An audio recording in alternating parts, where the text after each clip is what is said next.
final edition of the Gazette newspaper here in Montgomery County was published this week, and the loss of the community paper has sat in local leaders and area residents. The absence of the Gazette it's a terrible, terrible loss. You have the Washington Post, you have Bethesda Magazine, then you have a bunch of online sources, and those are all really great sources of journalism. But something that I really liked about the Gazette was that it was about our community. It was our Montgomery County community, like Rockville specifically, which is where I live.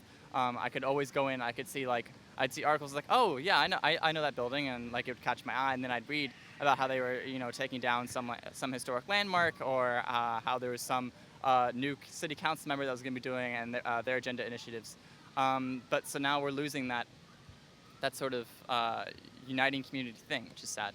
Not to have a centralized local news source is going to be a real problem for people who are trying to immerse themselves in what's going on in their area, whether they're invested in a local sports scene or they have a kid going to school around here. I just graduated from Wooten, and I got a lot of my local news from the Gazette. I read about local politics. I once submitted an op-ed, and it's a forum where educational issues were discussed, where people could learn about what's going on in the county, and I'm very disappointed by that.